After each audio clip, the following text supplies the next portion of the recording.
नमस्कार दोस्तों, स्वागत है आप सभी का आपके अपने इस YouTube चैनल पर। दोस्तों, एनसीईआरटी के तारतम्य को हम लगातार जारी रखते हुए विज्ञान के दूसरे चैप्टर में हम पढ़ने जा रहे हैं प्राणियों में पोषण। दोस्तों, ये कक्षा 7 का पाठ्यक्रम है। आपने अध्याय 1 में पढ़ा कि पादप यानी कि पौधे अपने भोजन प्रकाश संश्लेषण द्वारा स्वयं बना सकते हैं, परंतु प्राणी यानी कि जंतु ऐसा नहीं कर सकते। प्राणी अपना भोजन प्रत्यक्ष अथवा परोक्ष रूप से पौधों से प्राप्त करते हैं। कुछ प्राणी सीधे ही पौधों का भक्षण करते हैं, जबकि कई अन्य उन जंतुओं को अपना आहार बनाते हैं जो पौधे खाते हैं। कुछ जंतु पौधे एवं जंतु दोनों को खाते हैं। याद रखिए कि मानव सहित सभी जीवों को वृद्धि करने, शरीर को स्वस्थ एवं गतिशील बनाए रखने के लिए खाद्य पदार्थों की आवश्यकता होती है। प्राणियों के पोषण में पोषक तत्वों की आवश्यकता आहार के अंतर्ग्रहण यानी कि भोजन ग्रहण करने की विधि और शरीर में इसके उपयोग की विधि सन्निहित यानी कि सम्मिलित है। आप कक्षा 6 में पढ़ चुके हैं कि खाद्य यानी कि भोजन के अनेक संगठक हैं। स्मरण कर उनके नाम यहाँ पर लिखिएगा।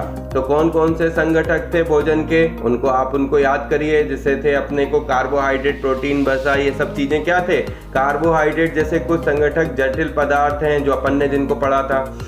अनेक जंतु इन जटिल पदार्थों का उपयोग सीधे इसी रूप में नहीं कर सकते, अतः उन्हें सरल पदार्थों में बदलना आवश्यक है, जैसा निम्न आरेखों द्वारा दिखाया गया है। जटिल खाद्य पदार्थों का सरल पदार्थों में जो है वो कन्वर्जन, देखिए ये जटिल पदार्थ हैं, इनका सरल पदार्थों में कन्वर्जन किया गया। तो जैसे बहुत हैवी लाइन, इसको थोड़ा थोड़ा बांट दिया ना, ये देखिए कुछ हिस्से इसको, कुछ हिस्से इसको, कुछ हिस्से, तो इनको सरल पदार्थों में बांट देना क्या कहलाता है, आपका भोजन का एक संगठन कहलाता है। उनको दो पार्टों में, मतलब जटिल और साधारण पार्ट में डिवाइड करना। परिवर्तित होना है टूटना विखंडन कहलाता है, और इस प्रक्रम को पाचन कहते हैं, मतलब भोजन के पचने की क्रिया।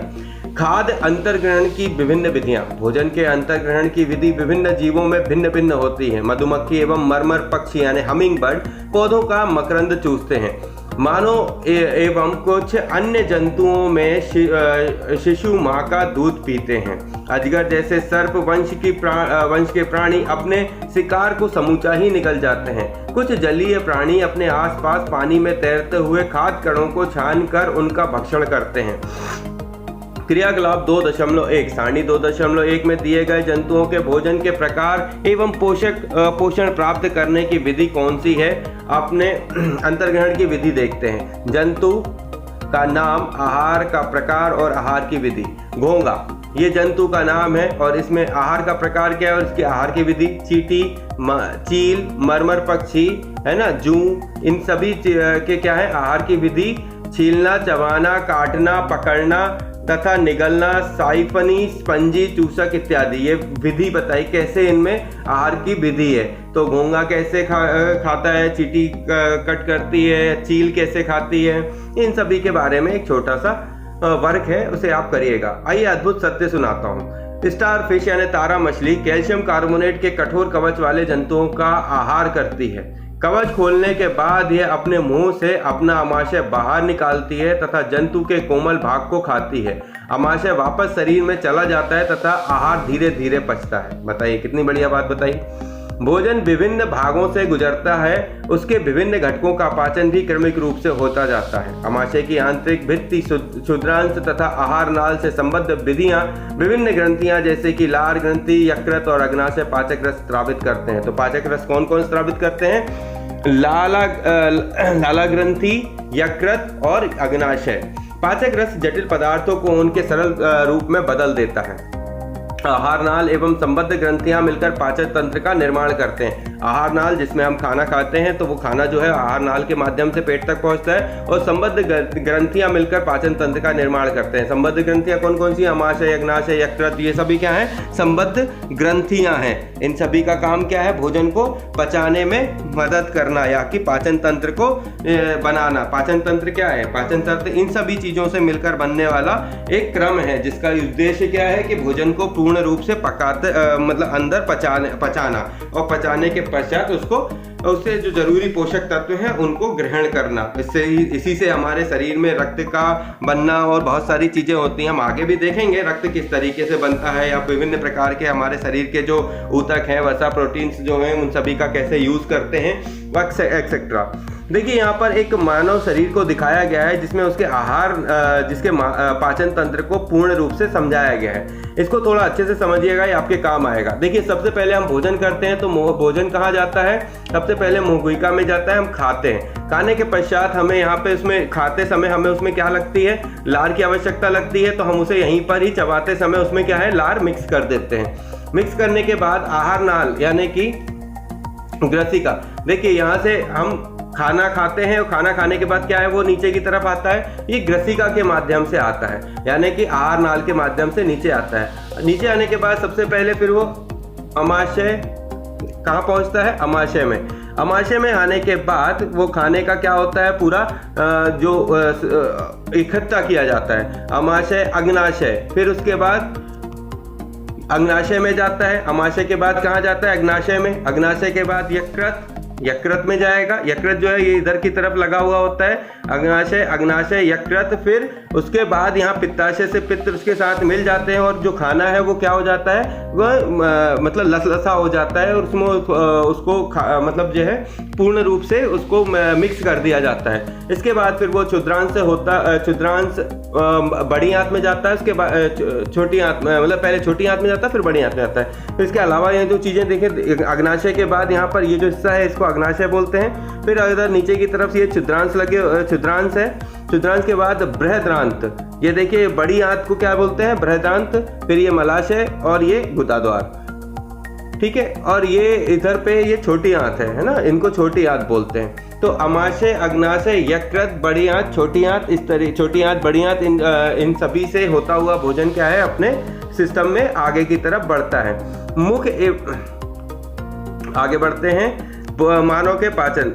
हम अपने मुंह इसको पढ़ दिया नहीं, मानव के पाचन में हम अपने मुख द्वारा भोजन का अंतर्ग्रहण करते हैं, इसके पचाते हैं, ठीक है,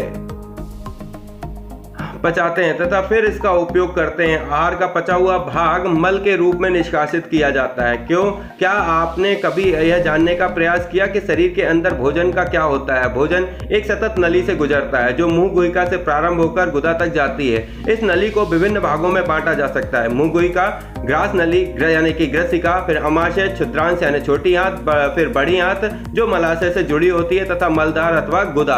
क्या यह बहुत लंबा मार्ग नहीं है? ये सभी भाग मिलकर आहार नाल का निर्माण करते हैं और इस पूरे सिस्टम को कन्वर्ट करते हैं। इसमें हमने अभी पढ़ा भोजन विभिन्न भागों से गुजरता है। इसके बाद घटकों का पाचन भी क्रमिक रूप से होता है। अमाशय की आंतरिक भित्ति, क्षुद्रांश तथा आहार नाल से संबद्ध विभिन्न ग्रंथियां जैसे कि लाला ग्रंथि, यकृत, अग्नाशय पाचक रस स्रावित करते हैं और पाचक रस जटिल पदार्थों को उनके सरल रूप में बदल देता है, जिसे क्या कहते हैं? पाचन तंत्र कहते हैं। मुख एवं मुख गुहिका, भोजन का अंतर्ग्रहण मुख द्वारा होता है। आहार को शरीर के अंदर लेने की क्रिया अंतर्ग्रहण कहलाती है। तो जब हम भोजन करते हैं उसके क्या कहते हैं? भोजन को ग्रहण करना है ना, क्या कहते हैं अपन? अंतर्ग्रहण। भुजो चित्र 2.2 में दिखाई गई अत्यधिक कुंडलित क्षुद्रांश को देखकर आश्चर्यचकित है। वह इसकी लंबाई जानना चाहता है। क्या आप इसका अनुमान लगा सकते हैं? पृष्ठ क्रमांक 17 में इसकी सन्निकट लंबाई दी गई है। कल्पना कीजिए कि इतनी लंबी संरचना हमारे शरीर में छोटे से हिस्से में किस प्रकार समाई हुई है। हम दांतों की सहायता से भोजन चबाते हैं तथा यांत्रिक विधि द्वारा इसे छोटे छोटे टुकड़ों में पीस डालते हैं। प्रत्येक दांत मसूड़ों के बीच अलग अलग गर्तिका यानी कि सॉकेट में धंसा होता है। हमारे दांतों की आकृति भिन्न भिन्न होती है तथा उनके कार्य भी भिन्न होते हैं। इसके अनुसार उन्हें अलग अलग नाम दिए गए हैं। क्रियाकलाप 2, अपने हाथ धोइए। दर्पण में देखते हुए अपने दांत की गणना कीजिए। अपनी तर्जनी से दांतों को छूकर महसूस कीजिए। आपके मुख में कितने प्रकार के दांत हैं? 1, सेब तथा रोटी का टुकड़ा लेकर उसे काटिए। आप उसे काटने एवं दंशन के लिए किन दांतों का उपयोग करते हैं? कौन से दांत खाद्य पदार्थ को चीरने यानी भेदन करने और फाड़ने के काम आते हैं? उन दांतों को भी पहचानिए जो चबाने एवं पीसने के काम आते हैं। अपने प्रेक्षण यानी सारणी में 2.2 में लिखिए। देखिए ये जो है दांतों के प्रकार हैं, इन दांतों को पूर्ण व्यवस्था के साथ लगाया हुआ है। तो ये इसके जो विभिन्न प्रकार हैं दांत के, इनको अपन समझते हैं। देखिए सबसे पहले जो सामने के ये जो 4 दांत होते हैं, इन दांतों को, ये नीचे के हिस्से का है, जबड़े के नीचे वाले हिस्से की अपन देख रहे हैं। तो ये नीचे के 4 हैं, उनको क्या बोलते हैं? कृंतक। क्या बोलते हैं? कृंतक। कृंतक के बाद इससे ऊपर के 4 के बाजू वाला और उसके बाजू इस साइड से बाजू वाला, इसको क्या बोलते हैं? रदनक। क्या बोलते हैं? रदनक। मतलब 4 बीच के कृंतक, उसके आजू बाजू वाले रदनक, और फिर उसके बाद 2 आते हैं, एक ये दोनों और इसके बाद ये दोनों। इसके बाद ये दोनों जो हैं वो क्या कहलाते हैं? अग्र चर्वणक। अग्र चर्वणक मतलब जो पहले अपन इनको, जिनसे पहले शुरुआत करते हैं ना काटने की, कभी आपने कोई भी चीज़ साइड से काटी है, देखिए आप उसे साइड से काटते हैं तो इसे सामने हिस्से दिखते हैं। और फिर सबसे लास्ट के जो हिस्से होते हैं, जिन्हें डाढ़ बोलते हैं, लास्ट के 3, ये क्या कहलाते हैं? चर्वणक, यानी कि चबाने के जो काम आते हैं इन्हें चर्वणक बोलते हैं। तो सबसे पहले थे कृंतक, रदनक, अग्र चर्वणक और चर्वणक। कृंतक, रदनक, अग्र चर्वणक और चर्वणक। तो ये दांतों के क्रम थे जिनको अभी अपन ने पढ़ा। हमारे मुख में लाला ग्रंथि होती है जो लाला रस यानी कि लार स्रावित करती है। क्या आप जानते हैं कि लाला रस का भोजन पर क्या प्रभाव पड़ता है? आइए इसका पता लगा लेते हैं। दांतों के प्रकार और उनके कार्य। दांतों के प्रकार, दांतों की संख्या, निचला जबड़ा, ऊपरी जबड़ा और उसका योग। कर्तन एवं दंशन वाले दांत, जो काटने और दंश करते हैं, उनको कौन से बोलते हैं अपन? अभी देखो अपन ने पढ़ा था, कर्तन करते हैं कौन से? रदनक, जिनसे अपन क्या करते हैं? काटते हैं, रदनक हो गए। फिर उसके बाद चीरने और फाड़ने के लिए अपन क्या है? देखो काटते अपन इनसे कृंतक से, फिर चीरने फाड़ने का काम अपन रदनक से करते हैं। उसके बाद अग्र चर्वणक जो है उसका काम क्या है? अपने चीरने और फाड़ने के बाद चीरने और फाड़ने का काम के बाद फिर चबाने और पीसने वाले दांत जो हैं वो यही हैं, अग्र चर्वणक और चर्वणक। ये दूध के दांत तथा स्थायी दांत, इनमें क्या अंतर है? क्या आपको याद है कि कुछ वर्षों पूर्व आपके दांत गिरने लगे थे?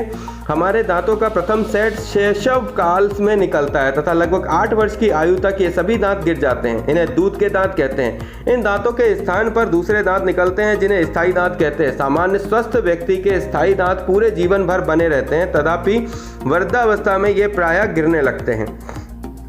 क्रियाकलाप 2.3। दो परख नली लीजिए, उन्हें ए तथा बी चिन्हित कीजिए। परख नली ए में 1 चम्मच उबले चावल डालिए। 1 चम्मच उबले चावल मुख में लेकर 3 से 5 मिनट तक चबाइए तथा इन्हें दूसरी परख नली बी में लीजिए। दोनों परख नलियों में 3 से 4 ml जल डालिए।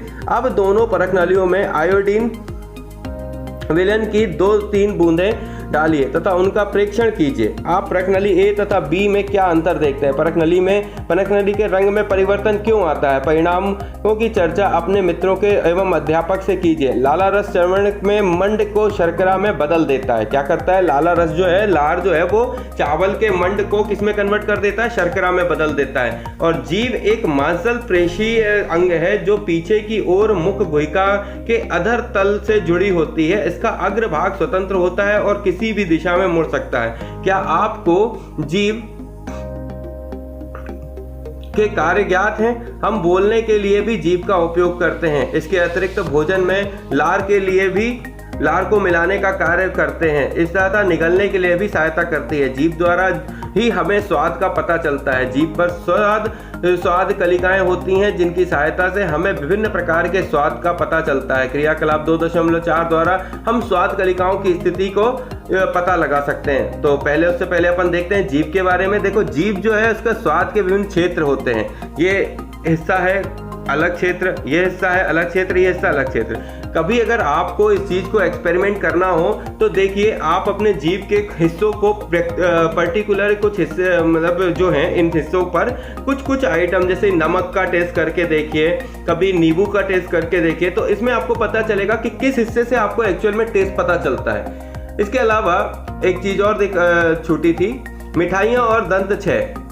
सामान्यतः हमारे मुख में जीवाणु पाए जाते हैं परंतु उनसे हमें कोई हानि नहीं होती। फिर भी खाने के पश्चात यदि हम दांत और मुख साफ न करें तो मुख में अनेक हानिकारक जीवाणु वास करके वृद्धि करने लगते हैं। ये जीवाणु दांतों के बीच फंसे भोजन की शर्करा का विघटन कर अम्ल निर्मोचित करते हैं। यह जानने के लिए कि अम्ल क्या है अध्याय 5 में देखिए।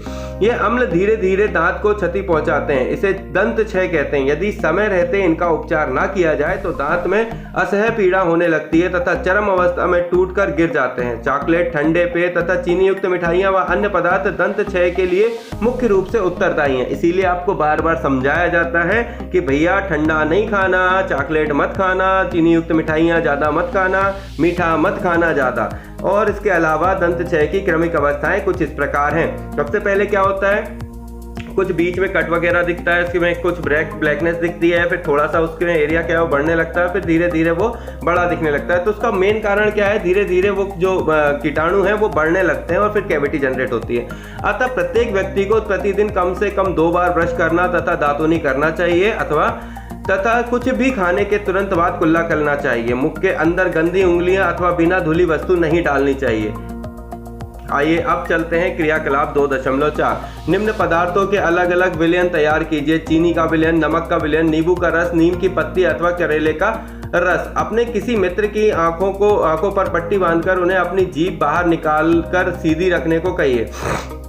चित्र 2.6 में दिखाए गए जीभ के विभिन्न क्षेत्रों के ऊपर उपरोक्त में से किसी एक विलयन के नमूने को 1-2 बूंद रखिए। विलयन रखने के लिए दांत कुरेदने की सीख का उपयोग करें। इस प्रक्रिया को अन्य विलयनों के साथ दोहराइए। प्रत्येक विलयन के लिए पृथक सीख का उपयोग कीजिए।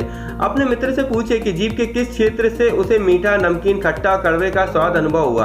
अब आपने प्रेक्षण रिकॉर्ड करें तथा 2.6 दिखाए अनुसार प्रत्येक क्षेत्र में उस स्वाद का नाम लिखिए तथा उसका संवेदन यानी कि अनुभव उसके द्वारा होता है। अन्य सहपाठियों के साथ इस क्रियाकलाप को दोहराइए। भोजन नली यानी कि ग्रसिका, निगला हुआ ग्रास नली अथवा ग्रसिका में जाता है। चित्र 2.2 में देखिए, ग्रसिका गले एवं वक्ष से होती हुई जाती है। ग्रसिका की भित्ति के संकुचन में से भोजन नीचे की ओर सरक जाता है। वास्तव में संपूर्ण आहार नाल संकुचित होता रहता है तथा यह गति भोजन को नीचे की ओर धकेलती रहती है। कभी कभी हमारा आमाशय खाए हुए भोजन को स्वीकार नहीं करता, फलस्वरूप वमन द्वारा उसे बाहर निकाल दिया जाता है। ऐसी घटना याद कीजिए जब भोजन के बाद आपने वमन किया हो तथा इसके कारण के विषय में सोचिए। अपने अभिभावकों एवं अध्यापकों से इस विषय पर चर्चा करें। देखिए, ये जो ग्रास नलिका है उसमें क्या है, ये भोजन नीचे की तरफ आता है। ठीक है, ये भोजन जो कर रहे हैं वो नीचे की तरफ क्या करती है, धकेलती है ग्रसिका नली, और फिर ये कहाँ पहुंचता है, अमाशय में। ग्रसिका में भोजन की गति यहाँ से क्या, वो कहाँ पहुंचता है, अमाशय। भोजन अमाशय में पहुंचता है, उसके बाद फिर वो कहाँ जाता है, अग्नाशय में। चलिए अभी अमाशय देखते हैं। पहली जानना चाहती कि वमन के समय भोजन विपरीत दिशा में किस प्रकार जाता है, ये बताइए। अमाशय मोटी भित्ति वाला एक थैलीनुमा संरचना है। ये चपटा एवं यू की आकृति का होता है अथवा आहार नाल का सबसे चौड़ा भाग होता है। यहाँ एक ओर ग्रसिका ग्रास नली में खाद्य पदार्थ प्राप्त करता है तथा दूसरी ओर क्षुद्रांश में खुलता है। ठीक है, आगे बढ़ते हैं। कभी कभी जब आप जल्दी खाते हैं अथवा खाते समय बात करते हैं तो आपको खांसी उठती है या हिचकी आती है अथवा घुटन का अनुभव होता है। ये खाद्य कणों के श्वास नली में प्रवेश करने के कारण होता है। श्वास नली नासिका से आने वाली वायु को फेफड़े तक ले जाती है। यह ग्रसिका के साथ साथ चलती है, परंतु ग्रसनी में वायु एवं भोजन मार्ग एक ही होते हैं। फिर भोजन को श्वास नली में प्रवेश करने के लिए किस प्रकार रोका जाता है। भोजन निकलने के समय एक मांसल संरचना वाल्व का कार्य करती है जो श्वास नली को ढक लेती है तथा भोजन को ग्रसनी में भेज देती है। संयोगवश यदि भोजन के कण श्वास नली में प्रवेश कर जाते हैं तो हमें घुटन का अनुभव होता है तथा हिचकी आती है या खांसी उठती है। आइए जानते हैं आगे। अमाशय का अतिरिक्त स्तर सतह श्लेष्मा, हाइड्रोक्लोरिक अम्ल तथा पाचक रस स्थापित करता है। अमाशय ही एक ऐसी जगह है जहां पर भोजन को पूर्ण तरीके से उसको क्लियर करता है। मतलब मान लीजिए कि यदि आपने कोई ऐसी चीज़ खा ली है जिसमें कोई मान लीजिए आपको शरीर को नुकसान पहुंचाने वाला भी कोई एंजाइम है, तो हमारे शरीर ने सेल्फ ही हाइड्रोक्लोरिक अम्ल क्या है जनरेट करता है, जो क्या होता है एक एसिड है, और एसिड क्या करता है भोजन को सबसे पहले गलाता है। और श्लेष्मा जो है वो उसकी अमाशय की आंतरिक सतह पर लगा होता है, जिससे क्या है कि वो अम्ल को उसी हिस्से तक सीमित रखता है तथा पाचक रस स्थापित करता है। श्लेष्मा अमाशय के आंतरिक स्तर की सुरक्षा प्रदान करता है। अम्ल अनेक ऐसे जीवाणुओं को नष्ट करता है जो भोजन के साथ वहां तक पहुंच जाते हैं। साथ ही यह माध्यम को अम्लीय बनाता है, जिससे पाचक रसों को क्रिया करने में सहायता मिलती है। पाचक रस जठर रस यानी कि प्रोटीन को अम्ल सरल पदार्थों में विघटित करते हैं। आइए जानते हैं क्षुद्रांश यानी कि छोटी आंत के बारे में। क्षुद्रांत यानी लगभग 7.5 मीटर लंबी अत्यधिक कुंडलित नली है। यह यकृत एवं अग्नाशय में स्राव प्राप्त करती है। इससे अतिरिक्त इसकी भित्ति से भी कुछ रस स्रावित होता है। यकृत गहरे लाल भूरे रंग की ग्रंथि है जो उदर के ऊपरी भाग में दाहिनी दक्षिण की ओर अवस्थित होती है। यह शरीर की सबसे बड़ी ग्रंथि है। यह पित्त रस स्रावित करती है। सबसे बड़ी ग्रंथि शरीर की कौन सी हो गई? यकृत, जो एक नली में एक थैली में संग्रहित होता रहता है। इसे पित्ताशय कहते हैं। पित्त रस वसा के पाचन में महत्वपूर्ण भूमिका निभाता है। तो वसा का पाचन कैसे कौन करता है? पित्त रस। अग्नाशय हल्के पीले रंग की बड़ी ग्रंथि है जो आमाशय के ठीक नीचे स्थित होती है। अग्नाशयिक रस कार्बोहाइड्रेट्स एवं प्रोटीन पर क्रिया करता है तथा इनको उनके सरल रूप में परिवर्तित कर देता है। आंशिक रूप से पचा भोजन अब क्षुद्रांत के निचले भाग में पहुंचता है जहां आंत रस पाचक क्रिया को पूर्ण कर देता है। कार्बोहाइड्रेट सरल शर्करा जैसे कि ग्लूकोज में परिवर्तित हो जाता है। वसा अम्ल एवं ग्लिसरॉल में तथा प्रोटीन एमिनो अम्ल में परिवर्तित हो जाता है। इसको एक बार फिर से समझें, क्या होता है यहाँ पर? अग्नाशय में अग्नाशयिक रस कार्बोहाइड्रेट एवं प्रोटीन पर क्रिया करता है। जो अग्नाशय से रस निकलता है वो किस पर काम करता है? कार्बोहाइड्रेट और प्रोटीन पे। मतलब सबसे पहले क्या होगा, आपका जो खाना है वो एक हाइड्रोक्लोरिक अम्ल से होता हुआ किस में जाता है? आपका आमाशय से अग्नाशय में। अग्नाशय में क्या होता है? वहाँ पर उसका कार्बोहाइड्रेट और प्रोटीन संश्लेषित मतलब निकाल लिया जाता है, अवशोषित होता है। कार्बोहाइड्रेट और प्रोटीन अग्नाशय से अवशोषित होने के बाद वो क्या होता है? आंशिक रूप से पचा हुआ भोजन बन जाता है। और अब आंशिक रूप से पचा हुआ जो भोजन है वो कहाँ पहुंचता है? क्षुद्रांत के निचले भाग में, जहां आंत रस पाचन क्रिया को पूर्ण करता है। अब यहाँ पे जब ये छोटी आंत में आता है तो छोटी आंत में आने के बाद क्या होता है? उसका आंशिक रूप से पाचन शुरू हो जाता है। आंत रस जो है वो उसके पाचन क्रिया को पूर्ण कर देता है। कार्बोहाइड्रेट सरल शर्करा जैसे कि ग्लूकोज में परिवर्तित हो जाता है। अब जो कार्बोहाइड्रेट अग्नाशय से लिया गया था वो किस में कन्वर्ट हो जाता है? शर्करा में कन्वर्ट हो जाता है। कार्बोहाइड्रेट सरल शर्करा जैसे कि ग्लूकोज में कन्वर्ट हो जाता है। और वसा जो है वो ग्लिसरॉल में तथा प्रोटीन अमीनो अम्ल में कन्वर्ट हो जाता है। वसा किस में कन्वर्ट हो जाता है? अम्ल में। पर बहुत ज्यादा की मात्रा में अगर वसा जनरेट होने लगे तो फिर वो क्या हो जाता है? हमारे शरीर में जो है वो हमारे कमर तथा कई हिस्सों में इकट्ठा होने लगता है। और अगर लिमिटेड हो तो वो क्या होता है? अम्ल में कन्वर्ट होता है। इसके अलावा ग्लिसरॉल अम्ल एवं ग्लिसरॉल में कन्वर्ट हो जाता है। इसके अलावा प्रोटीन जो है वो किस में कन्वर्ट होता है? एमिनो अम्ल में। तो वसा और प्रोटीन जो है वो किस में कन्वर्ट हो जाते हैं? वसा अम्ल में हो जाता है और प्रोटीन एमिनो अम्ल में कन्वर्ट हो जाता है। तो इसका ध्यान रखिएगा। थोड़ा सा मैंने इसे डीपली 2 बार कोशिश करी समझाने की। एक विलक्षण दुर्घटना द्वारा आमाशय की कार्य प्रणाली की खोज हुई। सन 1822 ईस्वी में एलेक्सिस सेंट मार्टिन नामक व्यक्ति गोली लगने के कारण बुरी तरह घायल हुआ। गोली से वक्ष क्षतिग्रस्त हो गया और आमाशय में एक छिद्र हो गया।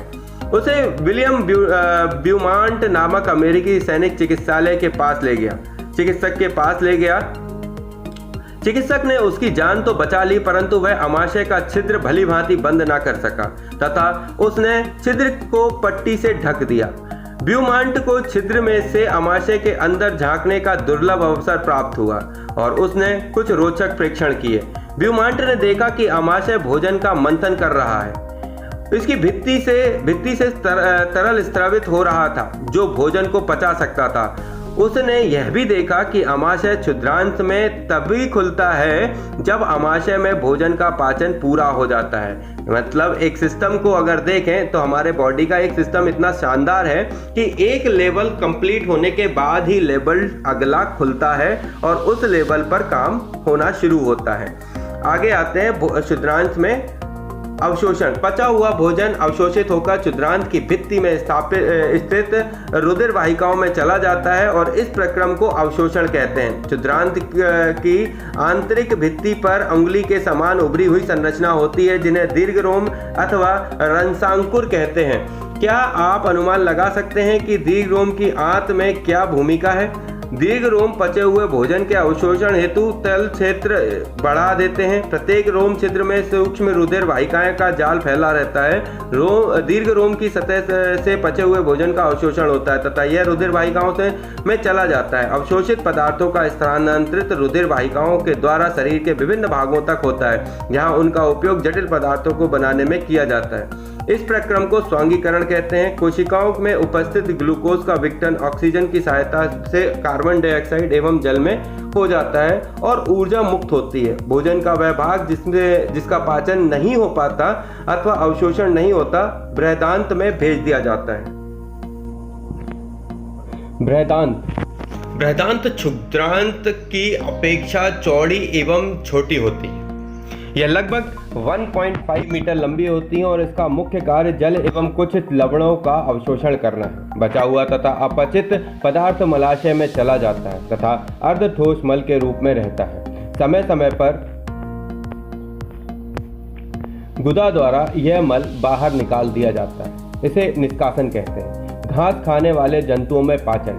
क्या आपने गाय, भैंस तथा घास खाने वाले शाकाहारी अन्य जंतुओं को देखा है? वे उस समय भी लगातार जुगाली करते रहते हैं जब वे खा नहीं रहे होते। वास्तव में वे पहले घास को जल्दी जल्दी निकल कर अमाशय में एक भाग में भंडारित कर लेते हैं। यह भाग रूमेन यानी कि प्रथम अमाशय कहलाता है। रूमिनेंट में अमाशय 4 भागों में बटा होता है। रूमेन में भोजन का आंशिक पाचन होता है जिसे जुगाल या कड़ कहते हैं, परंतु बाद में जंतु इसको छोटे पिंडकों के रूप में पुनः मुख में लाता है तथा जिसे वह चबाता रहता है। इस प्रक्रम को रोमांथ या जुगाली करना कहते हैं तथा ऐसे जंतु रूमिनेंट अथवा रोमंथी कहलाते हैं। देखिए, ये गाय है। इस गाय ने भोजन के लिए इस घास को खाया। अब ये उसके आहार नाल से होता हुआ उसके कहाँ पर गया? अमाशय में। बट अमाशय में जाने से पहले उसका अमाशय 4 पार्ट में डिवाइड रहता है, जिसमें उसका पहले नंबर पर इनिशियली क्या होता है, वो इस हिस्से पर इकट्ठा होता जाता है जिसे क्या कहते हैं? रूमेन कहते हैं। और जो जानवर भोजन को मतलब अपने इस अमाशय में रखते हैं उनको रूमेनिया कहा जाता है या रोमांथन कहा जाता है। तो ये जो अभी अपन ने पढ़ा, इसका मेन उद्देश्य था कि अपन ये जान सकें कि इनके जो शरीर का जो भाग है वो किस तरीके का होता है। देखिए, ये ग्रसिका कहलाई, इसे रूमेन कहेंगे। ये क्षुद्रांत है, छोटी आंत। इसके बाद ये अमाशय कहलाएगा, ये पूरा का पूरा। इसके बाद अधनाल ये रहा, और फिर बृहदांत, बड़ी आंत। और बड़ी आंत के सहारे फिर क्या होता है, वो मल द्वार से बाहर हो जाता है। आइए जानते हैं दस्त के बारे में। कभी कभी आपको जल रूपी पतले मल के बार बार निष्कासन की आवश्यकता होती है। इस स्थिति को दस्त कहते हैं। यह संक्रमण खाद्य विषाक्तता अथवा अपच के कारण होता है। भारत में विशेषकर बच्चों में यह अति सामान्य स्थिति है। चरमावस्था में यह घातक भी हो जाता है। इसका मुख्य कारण शरीर से जल एवं लवण की अत्यधिक क्षति होना है। इसे सहजता से नहीं टालना चाहिए। चिकित्सक के पास जाने से पूर्व ही रोगी को उबालकर ठंडा किए हुए जल में 1 चुटकी नमक एवं चीनी घोलकर पिलाना चाहिए। इसे जीवन रक्षा घोल अथवा ORS कहते हैं। घास में सेल्यूलोज की प्रचुरता होती है, जो एक प्रकार का कार्बोहाइड्रेट है, और बहुत से जंतु एवं मानव सेल्यूलोज का पाचन नहीं कर पाते। पहेली जानना चाहती है कि ये जंतु भोजन करते समय इसे भलीभांति क्यों नहीं चबा पाते। बूझो जानना चाहता है कि मनुष्य मवेशियों की तरह सेल्यूलोज को क्यों नहीं पचा सकता। रूमिनेंट्स में क्षुद्रांत एवं बृहदांत के बीच एक थैलीनुमा बड़ी संरचना होती है जिसे अधनाल कहते हैं। भोजन में सेल्यूलोज का पाचन यहाँ पर कुछ जीवाणुओं द्वारा किया जाता है जो मनुष्य के आहार नाल में अनुपस्थित होती हैं। अब तक आपने उन जंतुओं के विषय में पढ़ा जिनमें पाचन तंत्र पाया जाता है, परंतु ऐसे बहुत से सूक्ष्म प्राणी हैं जिनमें ना तो मुख होता है और ना ही पाचन तंत्र। फिर वे किस प्रकार भोजन का अंतर्ग्रहण करते हैं तथा उसका पाचन करते हैं। खंड 2.4 में आप भोजन ग्रहण करने की एक अन्य विधि का अध्ययन करेंगे। अमीबा में संभरण एवं पाचन। अमीबा जलाशयों में पाया जाने वाला एक कोशिकीय जीव है। अमीबा की कोशिका में एक कोशिका झिल्ली होती है। इसे गोल सघन केंद्रक या कोशिका द्रव्य में बुलबुलों के समान अनेक धानियां होती हैं। अमीबा निरंतर अपनी आकृति एवं स्थिति बदलता रहता है। यह एक अथवा अधिक उंगलियों के समान प्रवर्धन निकालता रहता है, जिन्हें पादाव यानी कि कृत्रिम पांव कहते हैं, जो इन्हें गति देने एवं भोजन पकड़ने में सहायता करते हैं। अमीबा कुछ सूक्ष्म जीवों का आहार करता है। जब इसे भोजन का आभास होता है तो ये खाद्य कण के चारों ओर पादाव विकसित करके उसे निगल लेता है। खाद्य पदार्थ उसकी खाद्य धानी में फंस जाते हैं। ये देखिए अमीबा है, ठीक है। इसके बीच में क्या पाया जाता है? केंद्रक पाया जाता है। इसके बाद इन्हें पादाव कहा जाता है। खाद्य कणिकाएं जो अंतर्ग्रहण, ये उसे ग्रहण कर लेता है और उसके बाद अंदर समा लेता है। खाद्य धानियाँ, ये खाद्य धानियाँ हैं जो क्या करते हैं? भोजन को पचाने में मदद करते हैं। बाई निक्षेपित अपशिष्ट, और इधर से उसके भोजन के अपशिष्ट को निकाल दिया जाता है। ये एक अमीबा का चित्र है। खाद्य धानियों में ही पाचक रस स्थापित होते हैं। ये खाद्य पदार्थ पर क्रिया करके उन्हें सरल पदार्थों में बदल देते हैं। पचा हुआ खाद्य धीरे धीरे अवशोषित हो जाता है। अवशोषित पदार्थ अमीबा की वृद्धि, रखरखाव एवं गुणन के लिए उपयोग किए जाते हैं। बिना पचा अपशिष्ट खाद्य धानी द्वारा बाहर निकाल दिया जाता है। भोजन के पाचन का आधारभूत प्रक्रम सभी प्राणियों में समान है, जिसमें खाद्य पदार्थ सरल पदार्थों में परिवर्तित किए जाते हैं एवं ऊर्जा मुक्त होती है। अगले अध्याय में आप आंत द्वारा अवशोषित खाद्य पदार्थों का शरीर के अन्य भागों में स्थानांतरण के विषय में पढ़ेंगे। तो दोस्तों, आज जो हमने चैप्टर पढ़ा, इस पूरे चैप्टर में बहुत कुछ चीज़ें हमें जानने के लिए थी। हमने जाना अवशोषण क्या होता है, अमीनो अम्ल कहाँ बनते हैं, स्वांगीकरण क्या होता है, पित्त रस, मुख गुहिका, रदनक, सेल्यूलोज, पाचन तंत्र, निष्कासन, वसा अम्ल, खाद्य धानी, पित्ताशय, कृंतक, अंतर्ग्रहण, यकृत, चर्मनक, ग्रसिका, अग्नाशय, अग्र चर्मनक, पादाव, रूमिनेंट, लाला ग्रंथि और दीर्घरोम। आइए, क्या आपने सीखा जानते हैं। जंतु पोषक में पोषक आवश्यकताएं, भोजन अंतर्ग्रहण की विधियां एवं शरीर में इनका उपयोग सम्मिलित है।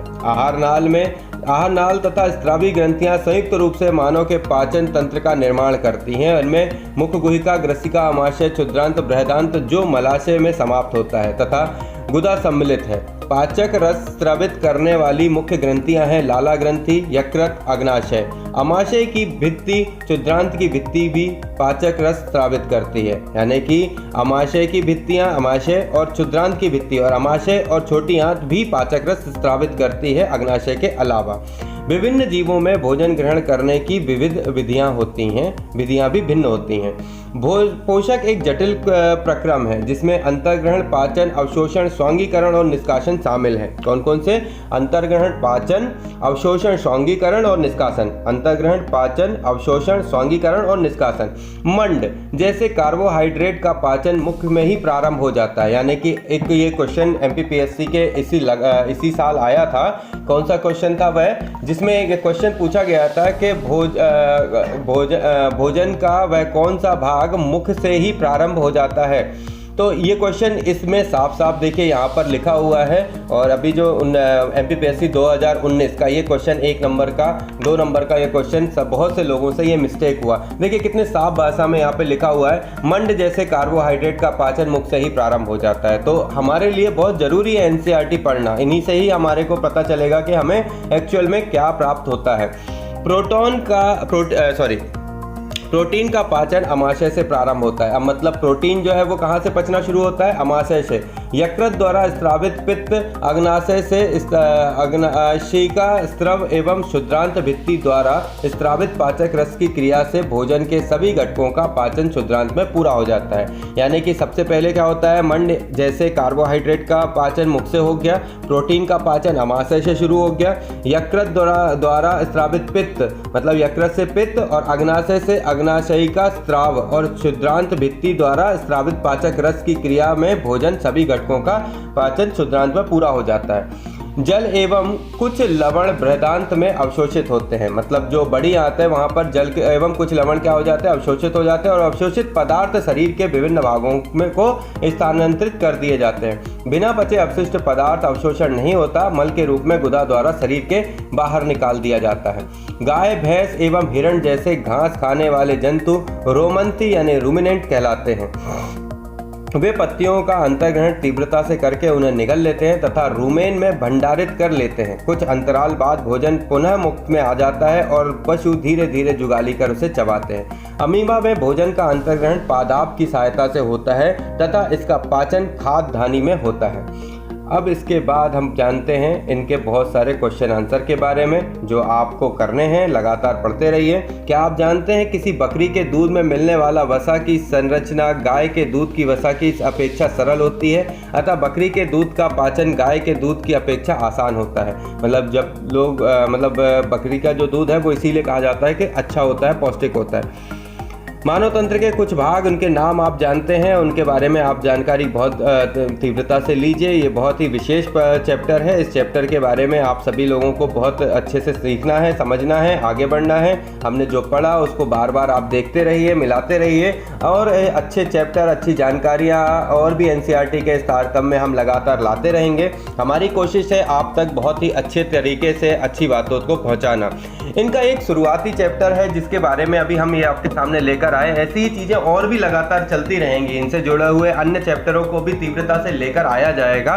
इसके लिए आपको हमारे साथ बने रहना होगा और हम और आप मिलकर किसी अच्छे मुकाम पर पहुंचेंगे। इसका मैं भगवान से प्रार्थना करता हूं, अपने ईश्वर से प्रार्थना करता हूं। तो दोस्तों बने रहिए हमारे साथ, हमारे चैनल के साथ। जब तक कुछ खास नया नहीं है, दीजिए इजाजत। जय हिंद, जय भारत। थैंक यू दोस्तों।